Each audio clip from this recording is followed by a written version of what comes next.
तो गाइस अपने theatrical cut के ऑलमोस्ट 3.5 साल बाद जस्टिस लीग का स्नाइडर कट हमें देखने को मिल ही गया।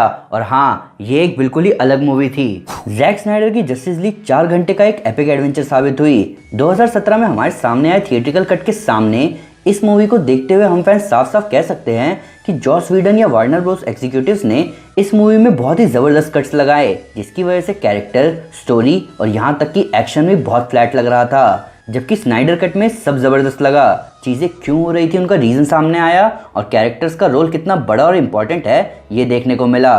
तो अब सवाल यहाँ ये उठता है कि क्या स्टूडियो अपने आप को सेटिस्फाई करने या सिर्फ सीक्वल से बचने के लिए मूवीज में ऐसे कट जानबूझ के लगाते हैं जिससे मूवी की क्वालिटी कम हो जाए। तो गाइस मैं हूं अमन सिन्हा और आज मैं कंपेयर करने जा रहा हूं जस्टिस लीग के थिएट्रिकल कट को स्नाइडर कट से, जहां हम बारीकी से उन डिटेल्स को देखेंगे जिन्हें या तो पूरी तरह कट कर दिया गया या रीशूट करके बदल दिया गया।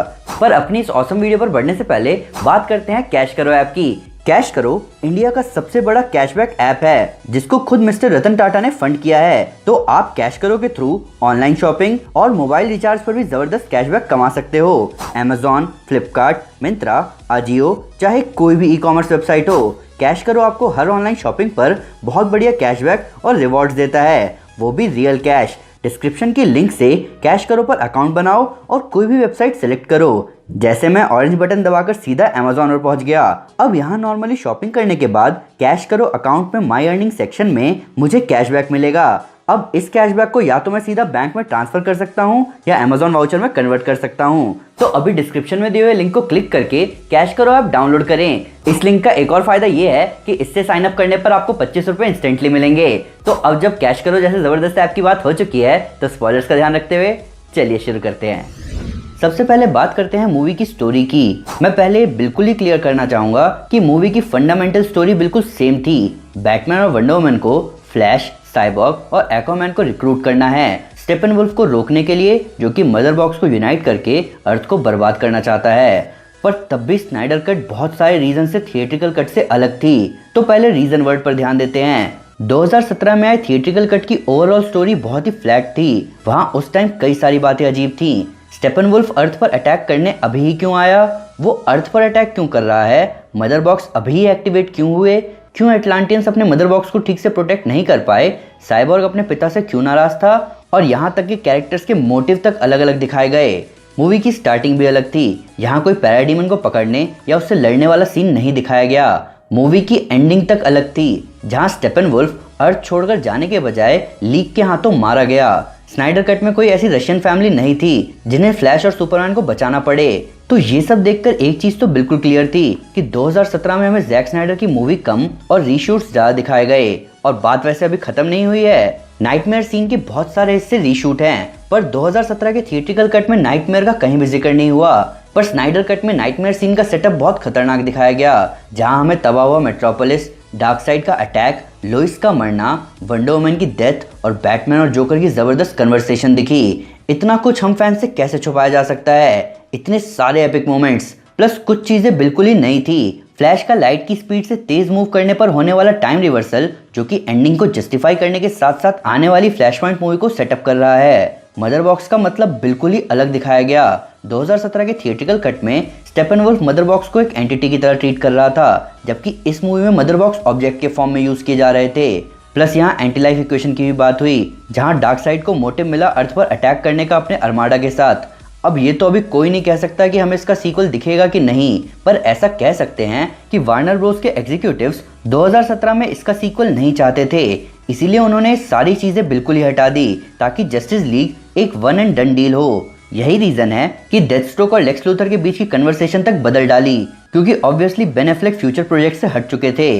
प्लस इतने सारे मेजर कैरेक्टर्स को कहीं भी नहीं दिखाया गया, यहाँ तक कि उनका नाम तक नहीं लिया गया। वल्को, डिसार्ड, डार्कसाइड, रायन चोई, मार्शियन मैनहंटर, इन सब का पहली मूवी में कोई हिंट ही नहीं है, सिर्फ और सिर्फ इसलिए क्योंकि वार्नर ब्रोस इसका सीक्वल नहीं बनाना चाहते थे। अब बात करते हैं कैरेक्टर्स की। तो चलो मान भी लेते हैं कि WB वाले इसका सीक्वल नहीं बनाना चाहते थे, इसीलिए उन्होंने इतने मेजर कट्स लगाए, पर तब भी कैरेक्टर्स को इतना फ्लैट क्यों बनाया गया? कोई बैक स्टोरी नहीं, कोई इमोशन नहीं, कोई प्रॉपर मोटिव नहीं। बैटमैन का फेथ पहली मूवी में कहीं था ही नहीं। साइबॉर्ग की बैक स्टोरी को पूरी तरह हटा दिया गया। उसका प्रॉपर कैरेक्टर आर्क कि वो टूटा हुआ नहीं है, वो 2017 के थिएट्रिकल कट में था ही नहीं। साइबॉर्ग के पिता सिला स्टोन स्नाइडर कट में इतने मेजर कैरेक्टर थे, उनकी स्टोरी तो बुरी तरह बदल दी गई। पर सोचने वाली बात यह है कि उनका एपिलॉग क्यों हटाया गया? मदर बॉक्स को मार्क करने के लिए उनका सैक्रिफाइस, अपने बेटे को बचाने की मेहनत, सब गायब क्यों? ये सब देखते हुए कहीं ना कहीं ऐसा कह सकते हैं कि साइबॉर्ग का रोल प्ले करने वाले एक्टर रे फिशर के जॉस व्हीडन को लेकर किए हुए क्लेम शायद कहीं ना कहीं सही हैं। रायन चोई को फ्यूचर प्रोजेक्ट एटम के रोल के लिए सेटअप किया जा रहा था, पर उनके सीन डिलीट कर दिए गए। डार्कसाइड के कैरेक्टर को स्नाइडर कट में बहुत अच्छे से इंट्रोड्यूस करवाया गया, यहाँ तक कि उसको आगे के लिए भी सेटअप किया जा रहा था, लेकिन तब भी उसके पार्ट को डिलीट कर दिया गया। मेरे हिसाब से जस्टिस लीग के थिएट्रिकल कट के बॉक्स ऑफिस कलेक्शन में जमीन आसमान का अंतर होता अगर वो डार्कसाइड वाले पार्ट को नहीं हटाते। तो करंट प्रोजेक्ट को खराब करना सिर्फ और सिर्फ इसलिए कि फ्यूचर प्रोजेक्ट को लेकर कुछ नहीं करना है, इस बात का कोई सेंस नहीं बनता। अगर हमें थोड़ी बहुत कटिंग और हल्के फुल्के चेंजेस के साथ पहले ही जैक स्नाइडर की जस्टिस लीग दिखाई जाती तो वार्नर ब्रोस का कुछ नहीं जाता। बेशक आगे वो इससे रिलेटेड कोई मूवीज नहीं लाते या पूरा DCU ही हटा देते, तब भी फैंस कुछ नहीं कहते। प्लस अगर तब मूवी का कलेक्शन जबरदस्त होता तो उनकी सोच भी बदल सकती थी फ्यूचर प्रोजेक्ट्स को लेकर। स्नाइडर कट में स्टेपनवुल्फ की स्टोरी भी बहुत अलग थी, यहाँ वो किसी के लिए काम कर रहा था। एटलांटियंस की स्टोरी भी बहुत बेहतर तरीके से बताई गई कि कैसे किंग ऑर्म मदर बॉक्स की सिक्योरिटी पर ज़्यादा ध्यान नहीं दे रहा था और एटलांटियंस को एक बेहतर राजा की ज़रूरत थी। ये सारी चीज़ें सेटअप कर रही थी एक्वामैन मूवी को। बैटमैन का फेथ सुपरमैन को लेकर उसके रिग्रेट्स साफ साफ इस मूवी में दिख रहे थे। एल्फ्रेड का कैरेक्टर इस कट में बहुत ज़बरदस्त था, खासकर वो सीन जहां बैटमैन ने सबसे कहा कि वो एल्फ्रेड के लिए काम करता है, वो सबसे ज़बरदस्त लगा। मार्शियन मैनहंटर को लेकर ऐसा कहा जा सकता है कि ये कैरेक्टर स्टोरी के लिए इतना इंपॉर्टेंट था नहीं, लेकिन ये देखने में बहुत अच्छा लगेगा कि कैसे मार्शियन मैनहंटर इंसानों के बीच इतने टाइम से रह रहा है। सुपरमैन के डायलॉग्स मूवी के इस वर्जन में पहले से भी कम थे, लेकिन वो जितने भी थे बहुत मीनिंगफुल थे। स्नाइडर कट में वंडर वुमन को कोई प्रॉब्लम नहीं थी टीम के सुपरमैन को जिंदा करने से। प्लस अमेजॉन और एटलांटियन वाली बात बहुत अच्छे से क्लिक कर रही थी पूरी मूवी में। कहीं ना कहीं ऐसा लग रहा था कि ये फ्लैश पॉइंट की तरफ इशारा कर रहा है।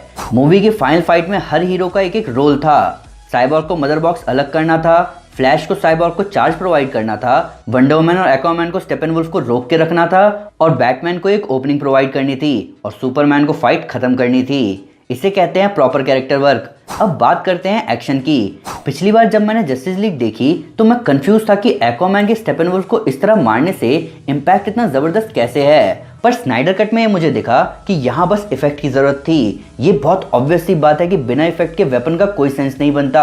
वर्चुअल इफेक्ट्स वेपन के पावर और इंटेंसिटी के बारे में क्लियरली बताते हैं और वो चीज़ मिसिंग थी थिएट्रिकल कट में। प्लस सूट्स भी इस बार अलग थे। सुपरमैन के कमज़ोर होने की वजह से ब्लैक सूट का यूज़ करना और स्टेपनवुल्फ का पूरा आर्मर फिनिश बहुत ज़बरदस्त था। प्लस एक्वामैन के आर्मर और ट्राइडेंट की कहानी भी ज़रूरी थी, क्योंकि पिछली बार इस बात का कोई सेंस नहीं बन रहा था कि एक्वामैन का आर्मर आया कहाँ से। फाइट स्नाइडर कट में बहुत ज़बरदस्त थे। R रेटिंग की वजह से खून खराबा प्रॉपर्ली दिखाया गया। फाइनल फाइट का वेट इस बार ज़्यादा था, क्या स्टेक पर लगा था ये क्लियरली विजुअलाइज किया गया और बूम ट्यूब के थ्रू डार्कसाइड का स्टेपनवुल्फ को हारते हुए देखना बहुत ज़बरदस्त लगा। इसको कहते हैं प्रॉपर एक्शन दिखाना। क्रिएटिविटी का मतलब ही यही होता है। अगर स्टूडियो पहले ही किसी काम पर रिस्ट्रेंट सेट कर देगा तो बेहतर रिजल्ट्स कहाँ से आएंगे, और तब भी जैक स्नाइडर इतना सब कुछ डिलीवर करने को रेडी थे। ये बताता है कि क्रिएटिविटी और बिजनेस को एक साथ हैंडल नहीं करना चाहिए, इससे दोनों पर असर पड़ता है। लास्ट में बात करते हैं इस प्रोजेक्ट से इन्फ्लुएंस होने वाले फ्यूचर प्रोजेक्ट्स की।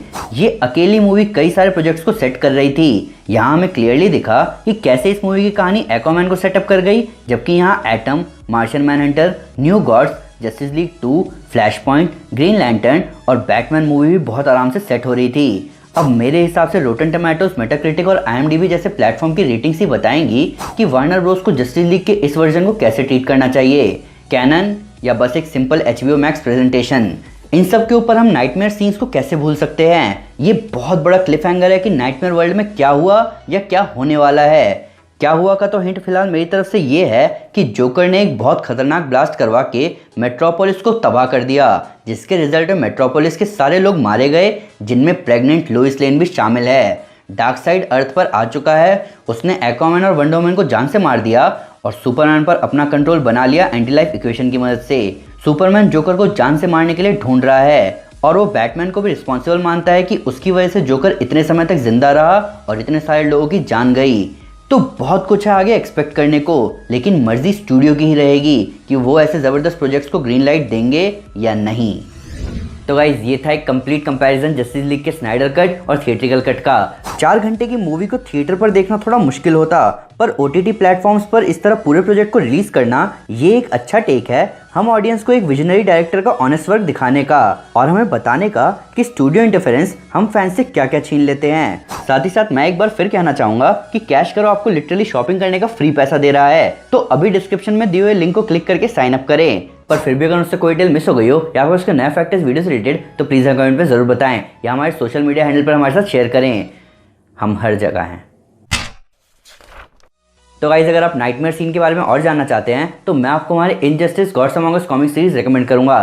साथ ही साथ अगर आपको वीडियो पसंद आई तो इस वीडियो को लाइक और शेयर जरूर करें और ऐसे कई सारे सुपर कंटेंट के लिए हमारे चैनल को सब्सक्राइब करना ना भूलें। Thank you guys, this is Aman Sinha and you are super super piece.